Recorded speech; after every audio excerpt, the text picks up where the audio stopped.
అయితే ప్రభు సన్నిధిలో మనం గడుపుతున్నామంటే మన ప్రభు పరిశుద్ధుడు కనుక పరిశుద్ధుడైనటువంటి దేవుణ్ణి మనం సంధించాలంటే మనం కూడా పరిశుద్ధులంగా ఉండాలి.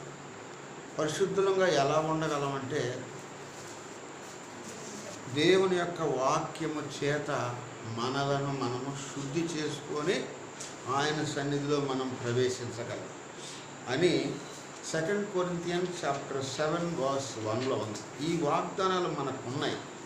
ఆ వాగ్దానాల వల్ల మనకి ఏంటి ప్రయోజనం అంటే మన ఆత్మకు శరీరానికి పడిన మలినాల్ని ప్రతిరోజు మనం శుద్ధి చేసుకుంటూ మన ప్రయాణం కొనసాగించాలని ఆ మాటలు అక్కడ ఉన్నాయి. కనుక ఆధ్యాత్మిక జీవితంలో శరీరంలో వచ్చే బలహీనతలు, ఆత్మలో వచ్చే బలహీనతలను దేవుని వాగ్దానాల ద్వారా మనం సరిచేసుకొని ముందుకెళ్ళాలని దేవుని యొక్క ప్రణాళిక. మరి ఈరోజు ప్రార్థనలో ప్రవేశించక మునుపు యోహాను సువార్త 12వ అధ్యాయం, జాన్ చాప్టర్ 12, యోహాను సువార్త 12వ అధ్యాయం 13వ వచనాన్ని మనం చదువుకుందాం. అందరం కలిసి చదువుకుందాం. యోహాను సువార్త 12వ అధ్యాయము 13వ వచనాన్ని మనం కలిసి చదువుకుందాం. ఖర్జూరపు మట్టలు పట్టుకొని ఆయనను ఎదుర్కొనబోయి జయము ప్రభు పేరట వచ్చుచున్న ఇశ్రాయేలు రాజు స్తుతించబడునుగా కానీ కేకలు వేసిరి. కనుక ఈ మాటను దేవుడు మన వినికిడిలో దీవించునుగాక. పరిశుద్ధ గ్రంథంలో ఈ చెట్టుల గురించి చాలా చక్కగా రాశాడు. ఈ చెట్లు చాలా విస్తారముగా రాయబడ్డాయి. దీనిని గురించి ఈ ఖర్జూరపు చెట్లు అనేవి దగ్గర 60 వాక్య భాగాలు మనం చూడవచ్చు. పరిశుద్ధ గ్రంథం అంతట్లో ఖర్జూరపు చెట్లు అనేవి 60 వాక్య భాగాలు పరిశుద్ధ గ్రంథంలో మనం చూడవచ్చు. దీనికి అనేకమైన పేర్లు ఉన్నాయి. ఇక్కడ మనకు ఒక చెట్టు కనబడతా ఉంది. యేసుక్రీస్తు ప్రభుల వారు ఆయన గాడిద మీద ఎక్కి వస్తూ ఉంటే అక్కడున్న ప్రజలందరూ కూడా ఖర్జూరపు మట్టలు కొట్టుకొని, కనుక ఈ ఖర్జూరపు చెట్టు గురించి ఈరోజు మనం ధ్యానిస్తున్నాము. ఏంటి ఈ చెట్టులో ఉన్న ప్రత్యేకత, ఈ చెట్టుకి విశ్వాసకున్న ప్రత్యేకత ఏంటి అని మనం గమనిస్తే చూడండి. దీనికి మన పేర్లు ఉన్నాయి, చాలా పేర్లు. కొన్ని పేర్లు చూద్దాం. ఒకటి తమాల వృక్షము అంటారు, తమాల వృక్షం. రెండోది తాళ వృక్షము. మూడోది సరళ వృక్షము. అంటే దీని పేర్లు రకరకాలుగా ఉన్నాయి. ఖర్జూరపు మట్టలు అంటే ఆ చెట్టు యొక్క కోవకు చెందినవన్నమాట. ఇవన్నీ ఇప్పుడు చెప్పే చెట్లన్నీ ఆ చెట్టు కోవకు చెందినవి అన్నమాట. కాబట్టి తమాల వృక్షం అంటారు, తాళ వృక్షము, తర్వాత సరళ వృక్షములు, పామ్ ఆయిల్ చెట్టు అంటారు. ఇంకా వీటన్నిటిని కూడా ఇంగ్లీష్లో పామ్ ట్రీస్ అంటారు. వీటన్నిటిని ఇవన్నీ కూడా ఆ యొక్క చెట్టు కోవకు చెందినవి. కాబట్టి ఖర్జూరపు వృక్షము ముఖ్యంగా మన సృష్టికర్త అయిన దేవాది దేవునికి విశ్వాసులకు గుర్తుగా ఉంది. ఈ ఖర్జూరపు చెట్టు అనేది మన ప్రభుకి, ప్రభు నమ్ముకున్న విశ్వాసులకి గుర్తుగా ఉంది. ఏంటి ఖర్జూరపు వృక్షం ఉన్నటువంటి సుగుణాలు, మనం కలిగి ఉండవలసిన సుగుణాలు ఏంటి అని ఒకసారి మనం పరీక్షించుకుంటే ఈ చెట్టులో ఉన్న లక్షణాలు ప్రభువులో ఉన్నాయి.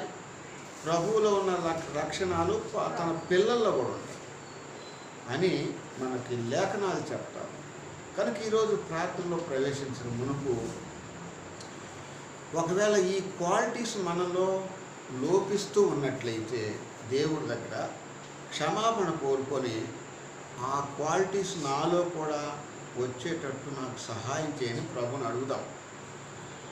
మొట్టమొదటి ఈ చెట్టు జయమునకు గుర్తు, ది సింబల్ ఆఫ్ విక్టరీ.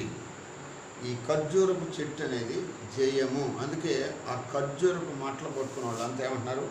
జయము జయము. యోహాను 15:13లో ప్రభు పేరిట వచ్చువాడు స్తుతించబడునుగాక అని అక్కడ అది విజయమునకు సాదృశ్యం. జయోత్సాహమునకు సాదృశ్యం. మన అనుదిన జీవితాల్లో కూడా మనం జయాన్ని పొందుకునే వాళ్ళంగా ఉండాలి. అపజయం అనేది మనం అపజయానికి దూరంగా ఉండాలి, విజయమునకు దగ్గరగా ఉండాలి. నీ కొరకు నా కొరకు యేసుక్రీస్తు ప్రభువు వారు సిలువలో మరణించి సమాధి చేయబడి తిరిగి లేచుట ద్వారా మనకు విజయాన్ని ఇచ్చాడు. విజయము జయము ఆ ప్రభులోనే మనకున్నది. ఇది ఎరిగిన వారమై మనము అనుదిన జీవితంలో విజయాన్ని మనం పొందుకోవాలి. అంటే విజయానికి సమీపంగా వెళ్ళాలి, అపజయానికి మనం దూరంగా వెళ్ళిపోవాలి. అయితే మనం ఎలా ఉన్నామనేది ఇప్పుడు ప్రశ్న. ఖర్జూరపు చెట్టు అనేది ఈ సింబల్ ఆఫ్ విక్టరీ. మన జీవితాల్లో విజయాన్ని పొందుతున్నామా లేక అపజయాన్ని పొందుతున్నామా?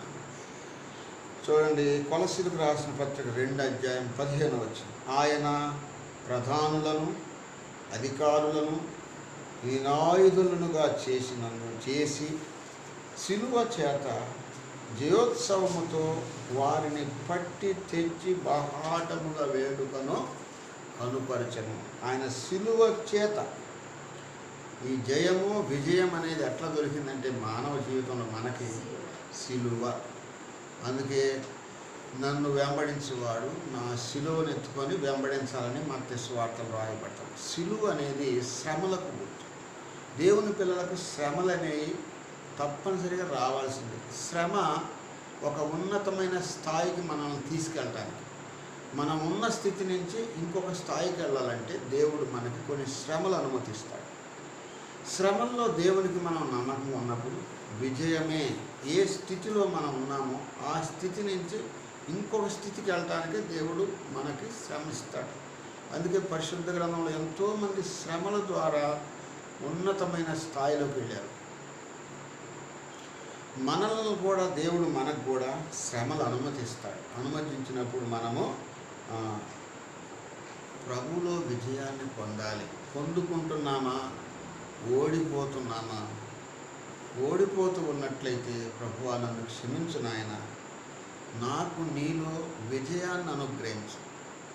లోకము, శరీరము, సాతాను, ఆధ్యాత్మిక, శారీరకంగా, మానసికంగా నాకు విజయాన్ని సమకూర్చని మనం ప్రభుని అడుగుదాం.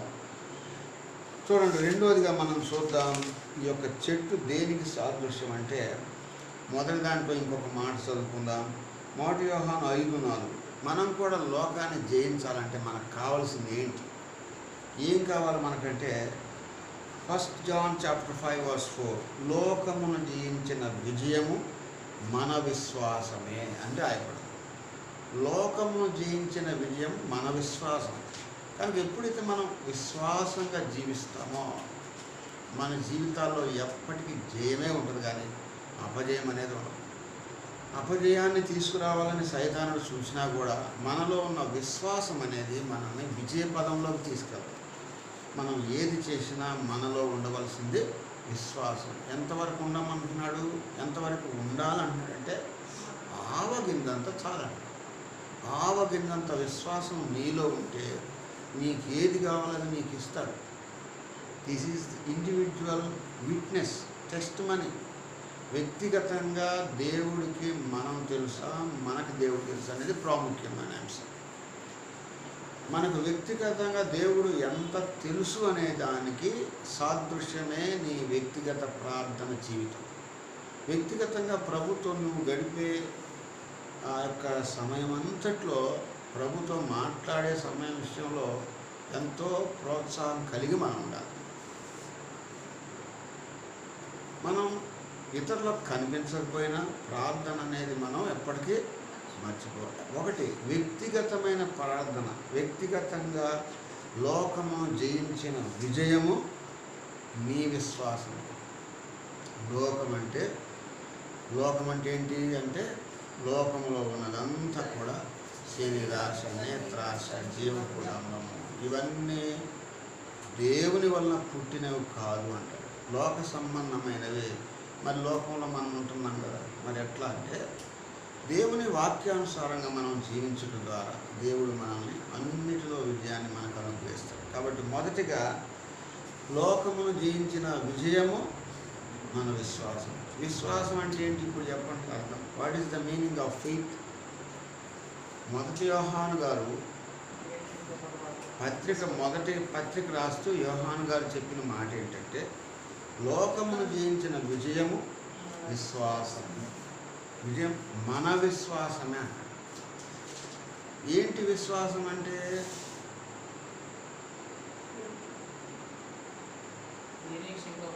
ఫిబ్రవరి 11 విశ్వాసం అనగా నిరీక్షింపబడు వాటి నిజస్వరూపం. అయితే ఇప్పుడు ఈ విశ్వాసం అనేది మనం ఎవరిలో పొందుకోవాలి? ఆ ప్రభువు లోకాన్ని జయించాడు. అందుకే లోకమును జయించిన విజయం. ఎవరు లోకాన్ని జయించాడు? లోకాన్ని, పాపాన్ని, శరీరాన్ని, సమాధిని, సైతాన్ని, సమస్తమును జయించిన ఆయనలో ఉంది మనకు విజయం. అయితే ఇప్పుడు మనం ఆయన యందు విశ్వాసం ఉంచుగా, అందుకే ఆయనకి ఇంకో పేరు ఏంటంటే ఫిబ్రవరి 12 విశ్వాసమునకు కర్త అయిన దానిని కొనసాగించువాడైన యేసు వైపు చూస్తే నీకు విజయమే. కాబట్టి దేవుని ప్రజలైన మనము ప్రార్థనలో ప్రవేశించక మునుపు ఖర్జూరపు చెట్టు అనేది విజయానికి సంకేతం. కాబట్టి విజయం అనేది మన జీవితంలో ఎలా పొందుకోగలమంటే విశ్వాసమే. ఆయన విశ్వాసమునకు కర్త కాబట్టి ఆ విశ్వాసాన్ని మనం పొందుకుంటే దేవుడు మన జీవితాల్లో విజయాన్ని ఇస్తాడు. రెండోది చూడండి, ఈ యొక్క చెట్టు ద సింబల్ ఆఫ్ హ్యాపీనెస్, సంతోషమునకు గుర్తు. ఈ చెట్టు సంతోషానికి గుర్తు. 66వ కీర్తన మొదటి వచనం, Psalm 66:1.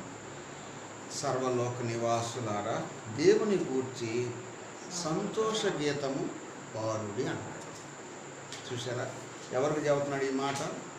సర్వలోక నివాసులు అంటే ఈ లోకంలో ఉన్న సర్వంలో ఉన్న నివాసం చేసే ప్రతి ఒక్కళ్ళు చెబుతున్నారు. వాళ్ళు ప్రభు నమ్ముకున్నారని నమ్ముకోవాలని కాదు, కానీ సర్వలోక నివాసులు అందరూ చెబుతున్నాడు. ఏమనంటే సంతోషము, దేవుని కూర్చిన సంతోష గీతం పాడండి అన్నాడు. సంతోష గీతం మన జీవితాల్లో చూడండి ఎప్పుడు వస్తుంది సంతోష గీతం అంటే 2 Corinthians 2:14 ఎల్లప్పుడూ విజయోత్సాహంతో ఊరేగించుచున్న దేవునికి స్తోత్రము, విజయము, ఉత్సాహము, విజయోత్సాహము, విజయము ప్లస్ ఉత్సాహం, విజయోత్సాహం. కనుక విజయంలోనే ఉన్నది సంతోషం. కాబట్టి ఎవరైతే విజయాన్ని పొందారో అక్కడ దేవుడు సంతోషాన్ని దాచిపెట్టాడు. అందుకే విజయోత్సాహం అంటాడు. విజయము ప్లస్ ఉత్సాహము. అపోస్తలుడైన పౌలు అంటున్నాడు ఫిలిప్పీయులకు రాసిన పత్రిక 4:4 ఎల్లప్పుడూ ప్రభునందు ఆనందించుడి. మరలా చెప్తున్నాను ఆనందించు. ఈ సంతోషములకి ఈ ఆనందం ఏంటంటే పరసంబంధమైనది. ఇహలోక సంబంధమైన సంతోషం తాత్కాలికమైనదే. మనకు ప్రమోషన్ వచ్చింది, ఇంకా ఆ రోజు వరకే ఉంటుంది. పాస్ అయ్యాము, ఆ రోజు వరకే ఉంటుంది. ఉద్యోగం వచ్చింది, మన సంతోషం అప్పటి వరకే. కానీ ఈ లోక సంతోషము గతించిపోతుంది, నిర్వీర్యమైపోతుంది. అందుకే దేవుడిచ్చేటువంటి ఆనందముల యొక్క సంతోషము యుగాయుగములు ఉండేటువంటి దాని గురించి చెబుతున్నాడు. ఈ చెట్టు రెండోది సంతోషానికి గుర్తు. మన జీవితాల్లో మనం సంతోషంగా ఉన్నామా అనేది ప్రశ్న. ఏది మనకు ఎదురైనా మన జీవితాల్లో ఏముండాలి? సంతోషం ఉండాలి. అందుకే అపోస్తలుడైన పౌలు అంటాడు ప్రభునందు ఆనందించండి. మళ్ళా చెప్తున్నాను ఆనందించండి. ఆయన పత్రికల్లో రాస్తే ఏమంటాడంటే సంపన్న స్థితిలో ఉండగలను, లేమిలో కూడా ఉండగలను. అందుకే నేను సంతోషంగా ఉన్నాను. మనం సంతోషంగా ఏదన్నా జరిగినప్పుడు అక్కడే మనం సంతోషిస్తాం. ఏదన్నా నష్టం కలిగినప్పుడు అక్కడ మనం ఏం చేస్తాం? సంతోషం ఉండదు. మన ముఖాల్లో వేదన ఉంటుంది, దుఃఖం ఉంటుంది, నిరాశ ఉంటుంది, దిగజారిపోతాం, ఫేస్లో ఎన్నో మార్పులు వస్తాయి. అయితే ఏది వచ్చినా కూడా దేవుని పిల్లగా మనం ఎట్లా ఉండాలంట? సంతోషంగా ఉండాలి. అందుకే మరి చిన్న బిడ్డ లాంటి స్వభావం మీరు కలిగి ఉండమంటాడు. మత్తయి సువార్త 18 అధ్యాయంలో ఒక పిల్లవాడిని తీసుకొని మధ్యలో నిలబెట్టి, మీరు ఈ చిన్న బిడ్డ లాంటి మార్పు చెంది చిన్న బిడ్డ లాంటి స్వభావం కలిగి ఉంటేనే మీరు పరలోక రాజ్యానికి గొప్పవాడు. ఆ ప్రశ్న వచ్చింది అక్కడ. శిష్యులందరూ ప్రశ్న అందరూ కూడా అక్కడ వాళ్ళు చర్చించుకుంటున్నారు. అంటే వాళ్ళంతా ఎవరు గొప్ప అనేది మాట్లాడుకుంటూ ఉంటే వాళ్ళ ప్రశ్నకి జవాబు వేసి ప్రొవైడ్ చేసినట్టే ఒక చిన్న బిడ్డను తీసుకొచ్చి మధ్యలో నిలబెట్టాడు. చిన్న బిడ్డకి రక్షణ అవసరమా? చెప్పండి. చిన్న బిడ్డకి రక్షణ అవసరమా? చెప్పాలి. మీరు సండే స్కూల్ టీచర్స్, అందుకే మీకు ప్రశ్న. చిన్న బిడ్డలకి రక్షణ మారు మనసు అవసరమా?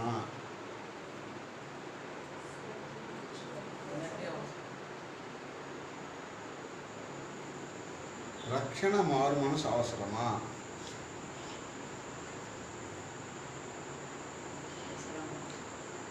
%100 అవసరం. ఇందులోనే ఉంది. మీరు మార్పు పొంది చిన్న బిడ్డల వంటి వారైతేనే కానీ పరలోక రాజ్యంలో ప్రవేశింపరని మీతో నిశ్చయంగా చెప్తుంది. ప్రవేశించాలంటే మనం ఎలా ఉండాలంట? మార్పు. చిన్న బిడ్డలదే పరలోక రాజ్యం అన్నట్టు. ఇప్పుడు ఇంకేమంటున్నాడు చూడండి, 4వ వచనంలో, చిన్న బిడ్డ వలె తగ్గించుకుని వాడెవడో వాడు గొప్పవాడు అంట. చూసారా? ఎవరు గొప్పవాడంటే చిన్న బిడ్డలాగా తగ్గించుకునివాడు, వాడు గొప్పవాడు అన్నాడు. తర్వాత 6వ వచనంలో, 5వ వచనంలో, చిన్న బిడ్డను నా పేరిట చేర్చుకునివాడు. చూసారా? చిన్న బిడ్డల్ని ఎవరి పేరిట చేర్చుకోవాలంట? అందుకని మనం చిన్న బిడ్డలు కనపడి ఏం చేయాలి? మనం చాలాసార్లు ఏం చేస్తుంటారే, మామూలు కామన్ ఎడదరుగుతామంటే పిల్లలు మంచిగా ముద్దు వచ్చేటట్టుంటే ఇట్లా బొగ్గగలుగుతాం, ఇంత బాగున్నారు. వాళ్ళు సరిగ్గా లేరనుకో దూరంగా అంటాం. కామన్గా జరిగే సంగతి. కానీ దేవుడు ఏమన్నాడే, వాళ్ళు ఎవరైనా సరే, చిన్న బిడ్డ అనేవాళ్ళు ఎవరైనా సరే, వాళ్ళు ధనికుల పేదవాళ్ళ ఎవరైనా సరే, వాళ్ళ స్థితి ఎలా ఉన్నా కూడా మనం ఏం చేయాలంటే మనం ఆ పిల్లల్ని మనం చేర్చుకోవాలి. చూసారా? ఎప్పుడైతే చేర్చుకుంటామో, ఏమంటున్నాడు ఇక్కడ? నన్ను చేర్చుకున్నాను అంటున్నాడు.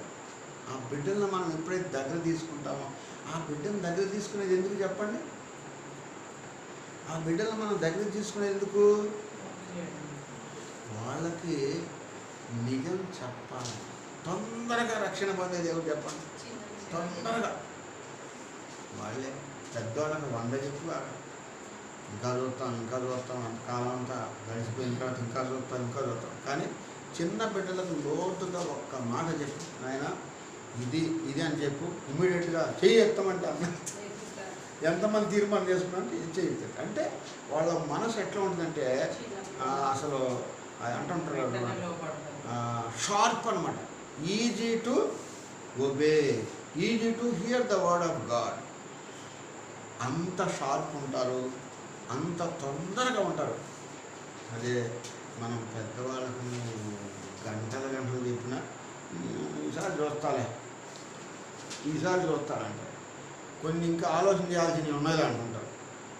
కాబట్టి చిన్న బిడ్డల పరిచర్య విషయంలో సండే స్కూల్ టీచర్స్ తీసుకోవాల్సినటువంటి జాగ్రత్తలు ఏంటంటే, నువ్వు ఎంతమంది పిల్లలకి సువార్త కరెక్ట్గా అందిస్తావో, వాళ్ళకి అర్థమయ్యేలాగా ఎట్లా అందిస్తావో, వాళ్ళు ఎప్పటికీ తొలగిపో. రియల్ మినిస్ట్రీ అంటే అదే. రియల్ మినిస్ట్రీ అంటే మిగిలిన రియల్ కాదా అని కాదు. ఒక పాపి రక్షణ పొందాడంటే ఫుల్ మ్యాన్ అంటే సండే స్కూల్ పిల్లలు. అందుకని విజయము. ఆ పిల్లలు ఒక దెబ్బ కొట్టామనుకో ఏడుస్తాడు, మళ్ళీ చాక్లెట్ ఇచ్చామంటే నవ్వుతాడు. ఇక రోజు చాక్లెట్ ఇస్తామనుకో వాళ్ళ సంతోషమే సంతోషం. ఎల్లప్పుడూ సంతోషించండి. మళ్ళా చెప్తున్నాను, మా డాడీ వస్తున్నాడంటే వాడికి సంతోషమే. మా మమ్మీ వస్తుందంటే సంతోషం. ఎందుకని? ఏదో నా కొరకు తెస్తుంది తినటానికి. ఇక సంతోషమే వాళ్ళ జీవితం అంతా. మనం కూడా అలా ఉండాలి. నా కొరకు నా యేసుక్రీస్తు ప్రభువుల వారు నన్ను తీసుకోవడానికి వస్తున్నాడు. ఎప్పుడు వస్తాడు? ఎవరికి మీరు అనుకోనని గడియలో నేను వస్తున్నాను అంటున్నాడు. ఇప్పుడు మనకి సంతోషం ఉండాలా, దుఃఖం ఉండాలా? చెప్పండి. దేవుని బిడ్డలకి ఎల్లప్పుడూ సంతోషంగా ఉండాలి మీరు అంటున్నాడు. అదే మాట అంటున్నాడు. ఈ ఖర్జూరపు మాటలని రెండో దేని సాదృశ్యం? సంతోషము. కాబట్టి మనం శారీరకంగా ఎన్ని బలహీనతలు కలిగి ఉన్నా ఆధ్యాత్మికంగా మనం ఎలా ఉండాలి? సంతోషము. ఎవరైనా ఒక మాట అన్నారనుకోండి, ఆ మాటను మనం లోపల ఉంచుకోవాలా, తీసుకోవాలి, బయటపడేయాలా? మనసులో పెట్టుకున్నామంటే ఆ మాట నిన్ను రూలింగ్ చేస్తుంది. అర్థమైందని చెప్పిన మాట. ఏ మాట అయితే మనము మనసులో పెట్టుకుంటామో అది నిన్ను రూల్ చేస్తుంది. నీవు రూల్ చేయి, దానికి నువ్వు బానిస అయిపోతావు. అవునా? మనం ఎవరికి బానిసలం? మనం ఎవరికి బానిసలం? ఎవరికి దాసులం? బానిస, దాసు, ఇది సేమ్. ప్రభుకు దాసు, నీతికి దాసు. నీతిమంతుడైన ప్రభు మనకి ఏం చెబుతున్నాడు వినాలి. లోకంలో ఎన్నో వస్తుంటాయి. వదులు వర్షం వస్తుంది, పోతుంది. వర్షం పడింది, ఏడం పోయిందని సంతోషం. అది కామన్ థింగ్స్ అన్నమాట. వర్షం పడేది కామన్, అగిపోయేది కామన్. వస్తుంటే పోతుంటే, తుఫాను వస్తుంటే పోతుంది. అలానే లోకులు ఎలాంటి వాళ్ళు? కాకులు. కావాలి మాట్లాడుతుంటారు. మనం ఏం చేయాలి? వాటిని ఈ చెబుతూ వినాలి. దాన్నే మనం మనసులో పెట్టుకొని వేదన పడుతూ, బాధపడుతూ, దుఃఖపడుతూ సంతోషాన్ని కోల్పోతూ ఉంటాం చాలాసార్లు. అవునా? సంతోషంగా ఉండనివ్వదు ఆ మాట. అందుకని దేవుని పిల్లలుగా మనం అపోస్తలుడైన పౌలు చెబుతున్నాడు, నిజంగా నువ్వు ఖర్జూరపు మట్ట ఆ చెట్టు లాంటి జీవితం కలిగి ఉంటే నీలో ఏముండాలి? ఫస్ట్ విజయము, విజయోత్సాహం. విజయములో ఉన్న సంతోషం. నాకు విజయం, నా ప్రభు ద్వారా నాకు విజయం వచ్చింది. నేను నా దేవుని కొరకు, నా ప్రభు కొరకు I waiting for my lord. నా ప్రభు నన్ను ఒక రోజు తీసుకెళ్తాడు. శాశ్వతమైన గృహం, నిరంతరం ఉండే గృహం. జేసీరావు గారు #1 స్పీకర్. ఆయన మామూలు వ్యక్తి గారు. పాటలు రాస్తాడు, మంచి వాక్యాలు చెప్తాడు. మరి ఆయన లాస్ట్ డేస్ చూసారా? ఎవరు మనం ఎట్లా లోకాన్ని పెడతాం తెలియదు. అప్పుడప్పుడు మనం టీవీలో చూస్తూ ఉంటాం, సెకండ్ కమింగ్ అని. వాళ్ళు నడుస్తూనే పడిపోతారు. పైలట్ నడుపుతూనే ఉంటాడు, కనపడు. అట్లా ఎప్పుడు దేవుడు మనం పిలుస్తాడు మనకు తెలియదు. అంకుల్ని, మరి అంకుల్ యొక్క పిలుపు ఎక్కడుందంట? ఆయన వాష్రూమ్కి వెళ్ళాడు. Same thing. తిమోతి అంకుల్ కూడా సేమ్ థింగ్. వాల్టర్ గారు, వీళ్ళంతా కూడా అలా. అంటే దేవుడు రెప్పపాట్లు వాళ్ళనే తెలుసుకొని చెప్పి, నేను కానీ కూర్చొని మీరు కానీ మనం అంతా కూడా మనం ఎప్పుడు ఎలా దేవుని దగ్గరికి వెళ్తామో మనకు తెలియదు. అయితే మన జీవితాలు ఎలా ఉండాలి? ఎల్లప్పుడూ మీరు ఈ సంతోషం మనల్ని సైతాను గారు దొంగిలించాలని కొన్ని మనకి ముందు వేస్తూ ఉంటాడు. వాటిని చూసి మన సంతోషాన్ని పోగొట్టుకోవద్దు. అవి ఎన్నొచ్చినా కూడా నీవు దేవుని వైపు చూచుట ద్వారా నీ సంతోషం అధికమైపోతుంది. కనుక రెండోది మనకి సంతోషము. సంతోషంగా ఉన్నామా? ఇంకా దుఃఖపడుతున్నామా? చూడండి 6వ వచనం, మత్తయి 18:6. నా యందు విశ్వాసం ఉంచు ఈ చిన్నవారు. చూసారా? ఆ చిన్నవారిలో విశ్వాసం తొందరగా ఉంచేది వాళ్ళే. అభ్యంతరపరచువాడెవడు? చాలాసార్లు మనం పిల్లల్ని ఏం చేస్తుంటాం? అభ్యంతరపరుస్తుంటాం. అభ్యంతరపరచకూడదు అంటున్నాడు. కనుక ఎల్లప్పుడూ ప్రభునందు ఆనందించాలంటే దేవుని ప్రజలంగా మనం చిన్న బిడ్డ లాంటి స్వభావం అనేది మనం కలిగి ఉండమంటున్నాడు. మూడోదిగా చూడండి, ఖర్జూరపు మట్టలు ఏంటంటే సౌందర్యానికి సాదృశ్యం. ఖర్జూరపు మట్టలు అనేవి సౌందర్యము. న్యాయాధిపతుల పుస్తకం 1వ అధ్యాయం 16వ వచనం. మోషే మామయ్యన కేయిను కుమారుడు యోధా వంశస్థులతో కూడా ఖర్జూరపు చెట్ల పట్టణములోను నివసించిరి. 2 రాజుల గ్రంథం 2:19, 2 Kings chapter 2 verse 19. ఈ పట్టణమున్న చోటు రమ్యమైనది, మా ఏలిన వైడమైన మీకు కనబడుతుంది. ఈ పట్టణం, ఆ ఎరుకో పట్టణానికి వచ్చినప్పుడు ఆ పట్టణం ఎలా కనపడుతుందంట? రమ్యమైనది. రమ్యమైనడానికి కారణం ఏంటంటే ఖర్జూరపు చెట్లు ఎన్ని ఉన్నాయంట అక్కడ. ఖర్జూరపు వాసన ఎంతో పరిమళం, సౌందర్యానికి గుర్తు. ఖర్జూరపు చెట్టు సౌందర్యము. దేవుని ప్రజలైన మనము దేవునికి ఎలా ఉండాలంటే సౌందర్యవంతులంగా ఉండాలి. ఈ సౌందర్యం అనేది బాహ్య సౌందర్యం గురించి చెప్పడం లేదు, ఆధ్యాత్మికమైన సౌందర్యం. ప్రభు మనల్ని చూసినప్పుడు మనలో ఆధ్యాత్మిక సౌందర్యం కలిగిన వాళ్ళమై ఉండాలి. పరమగీతములు 5వ అధ్యాయం 10 వచనం. నా ప్రియుడు ధవలవర్ణుడు రత్నవర్ణుడు, 10,000 మంది పురుషులు ఆయన గొప్పవాడని రాయబడింది. యేసుక్రీస్తు ప్రభువు వారి గురించి రాయబడింది. పరమగీతములు 1వ అధ్యాయం 15వ వచనంలో నా ప్రియురాల నీవు సుందరివి, సంఘాన్ని ఉద్దేశించి అవుతున్నాడు. ఒకటి, సృష్టికర్తైన దేవుడు అతి సుందరుడు. రెండోది, సంఘము నా ప్రియురాల సుందరివి, నీవు సుందరి అంటున్నాడు. అంటే సంఘంలో ఉన్న మనము దేవుని దృష్టిలో ఎలా ఉండాలి? రమ్యంగా కనిపించాలి, అంటే పర్సనాలిటీ కలిగి. అయితే సామెతలు 31:30లో అందము మోసకరము సౌందర్యం వ్యర్థం అంటాడు. అంటే ఏం చెబుతాడంటే బాహ్య రూపకమైనటువంటి పర్సనాలిటీ మనకు కాదు అంటాడు. ఆంతర్యమైనటువంటి పర్సనాలిటీ దేవునికి, అది దేవుడు మెచ్చుకోలేదని 3 పేతురు పత్రిక 3వ అధ్యాయంలో రాయబడింది. వాళ్ళు ఆంతరంగా గుణమును అలంకారం కలిగి ఉన్నారంట. గుణమును అక్షయాలంకారం కలిగి ఉన్నారంట ఆ స్త్రీలు. ఆ రోజుల్లో ఉన్న స్త్రీలు గుణమును అక్షయాలంకారం కలిగి తమ పురుషులకు లోబడి ఉన్నారు అని రాయబడి ఉన్నది. ప్రియమైన సహోదరి, మనం మరి ప్రార్థనలో ప్రవేశించక మునుపు 3వ సుగుణం ఏంటంటే సౌందర్యం అనేది మనం కలిగి ఉండాలి. నిజమే, బాహ్యంగా ప్రభు మనకు సౌందర్యం ఇచ్చుండొచ్చు, దాని గురించి మనం కాదు, కానీ దాన్ని ఇంకా ఎక్కువ చేసుకోవటం అనేది కానీ కాదు, ఉండాలి.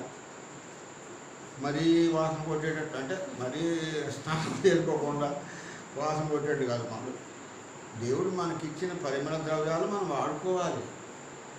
మన శరీరంలో వచ్చేటువంటి దుర్వాసన పోగొట్టుకోవడానికి మనము అనేక మందిలో తిరుగుతాం కనుక మనము జాగ్రత్త కలిగి ఉండాలి. అట్ ద సేమ్ టైం మన ఆధ్యాత్మిక పర్సనాలిటీ కూడా దేవునికి ఎంతో విలువైనదిగా ఉండాలి. అది ప్రభు చూస్తాడు. కాబట్టి విలాప వాక్యములు 4వ అధ్యాయం 7-8 వచనాల్లో దేవుని పిల్లలు పాల కంటే తెల్లగా ఉన్నారంట. అట్లాంటి వాళ్ళు బొగ్గు కంటే నలుపోయారంటారు. అక్కడ దేవుని పిల్లలు ఎలా ఉన్నారంట? పాల కంటే తెలుగుగా ఉన్న వాళ్ళు బొగ్గు కంటే నలుపోయారని రాయబడింది. అట్లా మనము ఉండకూడదు అని ప్రభు చెబుతున్నాడు. కనుక 3వది సౌందర్యము. మనం ఎలా ఉంటున్నాము, మన సౌందర్యాన్ని ఎలా మనం కాపాడుకుంటున్నాము. కాబట్టి మనము మరి ఎప్పుడు చూసినా ఏంటి ఎట్లుంటున్నారు అనుకోకూడదు. మనము బాహ్యంగా ఇతరులకు కనపడటానికి కూడా ఆంతర్యంగా బాహ్యంగా దేవుని విషయంలోనూ ఇతరుల విషయంలోనూ శుభ్రత పాటించాలి. అది మనకి ఒక మాటలో చెప్పాలంటే శుభ్రత అనేది చాలా ప్రాముఖ్యమైనది. ఎట్లా పెడితే అట్లా మనం దేవుడే చూసుకుంటాడు, నేను తల దూకోకుండా మొహం కడుక్కోకుండా ఏదో మన ఇష్టం ఇవన్నీ మనకి అందం అంతా మనకు కావాలని ఎట్టంటే ముందు కాదు. శుభ్రత అనేది అవసరం. అందుకే ఒకసారి సేవకు కోడికి నేను పోతే కురేనప్పుడు చదువుతాను, మీరు దేవుని సేవకులే శుభ్రంగా రావాలి. గడ్డాలు పెంచుకొని కొంతమంది ఇష్టప్రకారంగా అట్లా కాదు, ఒక పద్ధతిగా సిస్టమేటిక్గా మీరు ఉండాలి. చాలామంది ఎట్టనట్టు వచ్చారా దేవుడు చూసుకుంటాడు, మనకి ఇవన్నీ అవసరం అంటే ఇవన్నీ ఇచ్చింది ఎందుకు? మరి షాపులన్నీ బంద్ చేయాలి, మరి కదా అన్నీ బంద్ చేయాలి. ప్రభువే చెబుతున్నాడు 104వ కీర్తనలో, నరుల మొగమునకు మెరుగునిచ్చు తైలాన్ని భూమిలో నుంచి ఇస్తాడంట. మరి మన ముఖానికి మెరుగునివ్వాలంటే ఏం కావాలి మనకి? అది ప్రభువు అందులో నుంచి ఇస్తున్నాడు. మనకి ఇచ్చేది మనం తీసుకోవాలా, వద్దనుకుంటే చెప్పు. కాబట్టి నిజమే, అందం మోసకరం, సౌందర్యం వ్యర్థమే. ఎవరికి? మరీ టూ మచ్గా చేస్తుంటారు చూడండి. అలా ఉండకూడదు. మన సాధారణంగా ఎస్తేరు 6 మాసాలు పరిమళ స్త్రీలది, ఆమె నార్మల్గా వెళ్ళిందంతే. అంతమంది స్త్రీల్లో రాజు ఎస్తేరును కోరుకున్నాడు. కారణం, ఆంతరంగమైన అలంకరణ దేవుడు ఆయన చూపించాడు. మన జీవితాల్లో కూడా మనల్ని ప్రభు కోరుకున్నాడు కనుక మనము శారీరకంగా, మానసికంగా, ఆధ్యాత్మికంగా మనం పర్సనాలిటీ మనం కాపాడుకునే వాళ్ళంగా ఉండాలి. ఏదో మన మనసులో పెట్టుకొని మన ముఖం అంతా మార్చకపోయి మన శరీరం అంతా ఇక దేవుడే అయిపోయింది, ఇక 4 రోజులే కదా మన వెళ్ళిపోయేవాళ్ళమే కదా ఇప్పుడేటప్పుడని అశ్రద్ధ చేసి కొంతమంది సరిగా మెడిసిన్ తీసుకోకుండా, ఇప్పుడు ఏదైనా జబ్బు వస్తే ఏం చేయాలి మనం? ఏదైనా జబ్బు వస్తే మెడిసిన్ తీసుకోవాలి. దేవుడే చూసుకుంటాడు. దేవుడు ఏం చూసుకుంటాడు? నీ మెడిసిన్ అంత ఇచ్చింది దేవుడే కదా, నీ మింగమని చెప్పింది కూడా దేవుడే. లేదా పరిశుద్ధ గ్రంథం ఎన్నో లేఖనం, ఈ ఆకులు వైద్యమున పని యెహెజ్కేలు గ్రంథంలో రాయబడింది. దాని ఆకులు ఔషధముగా ఉపయోగపడతాయని రాయబడింది. యేసు ప్రభు అంటాడు, రోగులకే వైద్యుడు, నువ్వు రోగం వస్తే వైద్యుడి దగ్గర పోవాల్సిందే అంటాడు. కొంతమంది ఇంకా క్రైస్తవ సమాజంలో చాలామంది ఏం చేస్తారంటే దేవుడే చూసుకుంటాడు, దేవుడే చూసుకుంటాడని అట్లా మోక్కించి మనం ఉండకూడదు. కంపల్సరీగా మనకి మన శరీరం అవసరమే. శరీరంలో కొంచెం మంచిగా మనం అశ్రద్ధ చేయకుండా ఉంటే 10 సంవత్సరాలు ఎక్కువ బ్రతకొచ్చా కదా? రోజు వాకింగ్ చేయండి. నువ్వు చేయండి అన్న మాకు ఎవరి శరీరం వాళ్ళదే, ఎవరి ఆరోగ్యం వాళ్ళదే. కనీసం ఆఫీర్ ఎవరన్నా మనం ఏం చేయాలి? వాకింగ్ చేయాలా, వ్యాయామం వస్తే వ్యాయామం చేయాలి, యోగా వస్తే యోగా చేయాలి. అది మన శరీరానికి మంచిది. శరీరంలో మంచిగా ఉన్నాం అనుకో, ఇంకా 10 రోజులు ఎక్కువ ఉంటాం, ఇంకా 10 మందికి సువార్త ప్రకటిస్తాం. అందుకే కదా ప్రభు మన ఈ లోకంలో మీరు ఆరోగ్యవంతులుగా ఉండి టయానికి తినండి, వేళకి తినండి, వేళకి తాగండి, కొలత ప్రకారం తినండి, కొలత ప్రకారం తాగండి అని ఎందుకు చెబుతున్నాడంటే మన ఆరోగ్యంగా ఉంటే ఇంకా 10 కాలాల పాటు మనం ఉంటామని. పర్మనెంట్ కాదు కానీ పోవాల్సింది. కానీ దేవుడు పిలిచినప్పుడు ఇంకా 4 రోజులు ఉండి ఆయన పని ముగించుకొని మనం అంటే అదే గొప్ప బాధ. చూడండి, జయశ్రీరాముడు 86 సంవత్సరాలు, అధిక బలం ఉంటే 80 దాటిపోయాడు. మా నాన్నోళ్ళ నాయనమ్మ 125 సంవత్సరాలు, పళ్ళు కూడా వచ్చినాయి, పాలపళ్ళు వచ్చినాయి. నేను చూసి ఎంతోమంది ఎక్కువ సంవత్సరాలు, మా నాయన 95 సంవత్సరాలు, 95 ఇయర్స్. కారణం ఏంటంటే లోపల ఏముండదు, కల్ముషం. ఒకవేళ ఉన్నా 2 రోజులు తీసేసుకోవాలంటే మేము లోపల ఏమైనా పెట్టేసుకున్నాం అనుకో, అది మన జీవితాన్ని ఏం చేస్తుంది? కురింగిపోయేటట్టు, లోపల జబ్బులన్నీ లోపలికి వచ్చి కూర్చుంటాయి, నష్టపోయేటట్టు చేస్తాయి. కనుక క్లియర్ ఉండాలి ఎప్పుడైనా. ఇప్పుడు ఏదైనా జరిగింది ఇంతవరకే, తర్వాత క్షణం నెక్స్ట్ డేకి తెలియదండి అన్నారు. నాకు తెలియదండి, మర్చిపోయాం అనలేదనుకోండి, నిన్ను మర్చిపెట్టేట్టు చేస్తుంది దేవుడికి. నువ్వు చేయాల్సిన పనులు మర్చిపోయేటట్టు చేయాలి. ఏం జరిగినా మర్చిపోయామంతే. ప్రార్థన మాత్రం మర్చిపోకూడదు. దేవునికి సంబంధించి మనం మనసులో పెట్టుకోవాలి. ఇహలోక సంబంధమైన వాటిని మనము డిలీట్ చేస్తూ ఉండాలి. ఏది కూడా మనల్ని నష్టం పరచుకోకుండా చూసుకోవాలి. కనుక 3వది సౌందర్యము. మన సౌందర్యాన్ని నష్టం చేసేవి ఏమి మనలో ఉంచుకొనకూడదు. అంతే. అది 4వది చక్కగా పెరుగుతుంది. అంటే ఖర్జూరం చెట్టు పెరుగుతుంది అంటే వంకర లేనిది అని అర్థం. వంకర అంటే పాపమునకు సాదృశ్యము. 125వ కీర్తన 5వ వచనం, తమ వంకర త్రోవలకు తొలుగు వారిని పాపము చేయు వారితో కూడా యెహోవా కొనిపోవును. కాబట్టి వంకరతనం అనేది పాపమునకు సాదృశ్యము. సామెతలు 2:15, వారు నడుచుకుని త్రోవ వంకరివి. యెషయా 59:8, తమ కొరకు వంకర త్రోవలు కల్పించుకొందురు. సామెతలు గ్రంథం 4:25. 25 నీ కన్నులు ఇటు అటు చూడక సరిగాను నీ కనురెప్పలు నీ ముందర చూటిగాను చూడవలెను. కనుక దేవుని ప్రజలైన మనము ఈ వంకరతనం అనేది చక్కగా పెరగాలి. మనం అంటే ప్రభువులో మనం పెరగాలి, చక్కగా పెరగాలి. వాక్యాన్ని మనం వక్రీకరించకూడదు. దేవుడు ఏ వాక్యం అయితే మనకి ఇచ్చాడో ఆ వాక్యాన్ని మనం పట్టుకొని ఆ వాక్యంలో ఉన్న అర్థాన్ని గ్రహించి ప్రభువులో చక్కగా పెరగడానికి మనం ముందుకెళ్ళాలి. అదే దేవుడు మనం కోరుకునేది. అలా వెళ్ళాలంటే నీ కనులు అటు ఇటు చూడక ఎటు చూడాలంట, నీ కనురెప్పలు నీ ముందర సూటిగా చూడగలను. యెషయా గ్రంథం 30:21 మీరు కుడి తట్టైనను ఎడమ తట్టైనను తిరిగినను ఇదే త్రోవ, దీనిలో నడువున నీ వెనక నుండి ఒక శబ్దం నీ చెవులకు వినబడు. చూసారా, ఆ త్రోవలోనే మనం నడుచుకుంటారు. ప్రభు మనకు చూపిన త్రోవలోనే, అంతేగాని మనం త్రోవలని మనం మార్చుకోకూడదు. చక్కగా పెరుగుట అంటే వంకర లేని స్థితి. ఎక్కడన్నా మనం తగ్గిపోతుంటే ప్రభువా నన్ను క్షమించు అని ప్రభుని మనం అడుగుదాం. 5వది, ఈ చెట్టు నీతికి గుర్తు, సింబల్ ఆఫ్ రైచియస్నెస్. ఆదికాండం 38:26 యూదా కోడలు ఒక ఆమె ఉన్నది. ఆమె పేరు తామారు. తామారు అంటే అర్థం ఏంటంటే ఖర్జూరపు చెట్టు అని అర్థం. తామారు అంటే అర్థం ఖర్జూరపు చెట్టు, నీతిమంతురాలు. ఆయన చెబుతాడు ఒకరోజు సాక్ష్యం, నాకంటే ఈమె నీతిమంతురాలు అని చెబుతాడు. జకర్యా 9:9 మన ప్రభు నీతిమంతుడు, మన ప్రభు నీతిమంతుడు అని రాయబడి ఉంది అక్కడ. 11వ కీర్తన 7వ వచనం, యెహోవా నీతిమంతుడు. మనకేం పేర్లు పెట్టారంటే యెషయా 61:3 నీతి అను మస్తకి వృక్షములనియు యెహోవా నాటిన చెట్లనియు వారికి పేర్లు పెట్టబడును. ఎవరైతే ప్రభుని ఎరిగిన వారుగా ఉంటున్నారో వారంతా కూడా నీతిమంతులు, నీతికి సాదృశ్యం. కాబట్టి దేవుని ప్రజలైన మనం నీతిమంతులుగా జీవించాలి. నీతికి గుర్తైనటువంటి ఆ ప్రభుని వెంబడించుట ద్వారా నీతిమంతులుగా మనం తీర్చబడతాం. ఇంకా ఒకవేళ ఈ లోకంలో మరి దుర్నీతి, స్వనీతితో మనం జీవిస్తే దాని నుంచి మనం విడుదల పొందుటకై ప్రభు దగ్గర క్షమాపణ కోరుకుందాం. ఇక 6వది ఏంటంటే ఈ చెట్టు దేవుని చేత ఆశీర్వదించబడినది. ఆశీర్వాదానికి గుర్తు.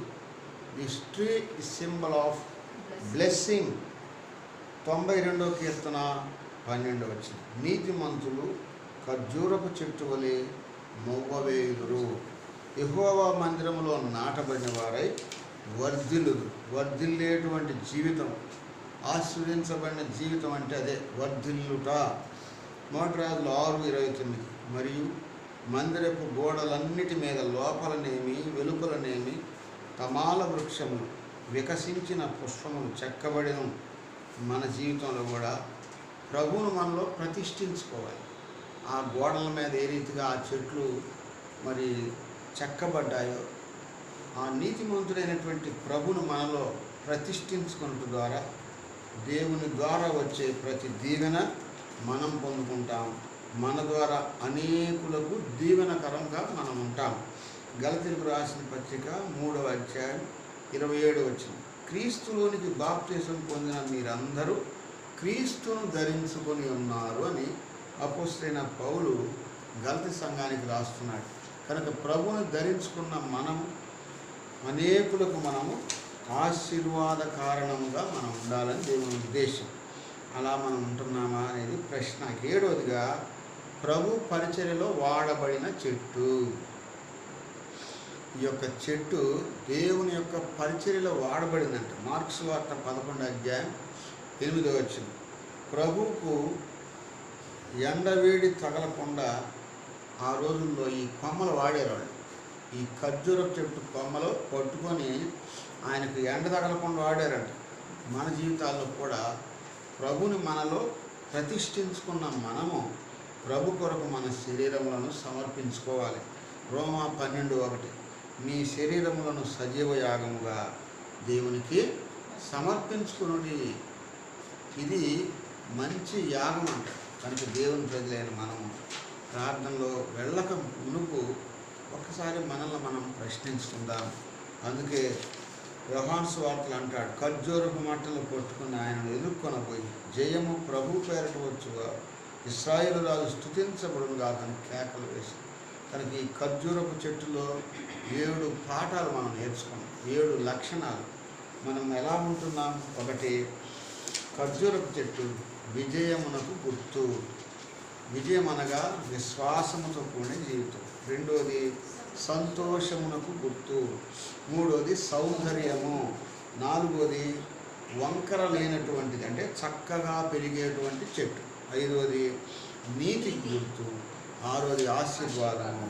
ఏడోది దేవుని యొక్క పరిచర్యలో మనం కూడా దేవుని యొక్క పరిచర్యలో వాడబడేటానికి ప్రభు కొరకు మనం సజీవ యాగంగా మనము మన శరీరము సమర్పించుకోవడం ద్వారా ప్రభు మన ద్వారా మహిమపరచబడతాడు. మనకి దీవెన.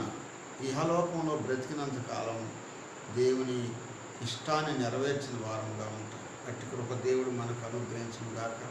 ఈ 7 విషయాల్లో మనం ఎక్కడ తప్పిపోతున్నామో ప్రభు దగ్గర క్షమాపణ కోరుకొని మనం కొంతసేపు ప్రార్థనలో ప్రవేశిద్దాం. ప్రార్థన అంశాలు, మొదటిగా మనము బలహీనలైన వారందరి కొరకు మనం ప్రార్థన చేద్దాం.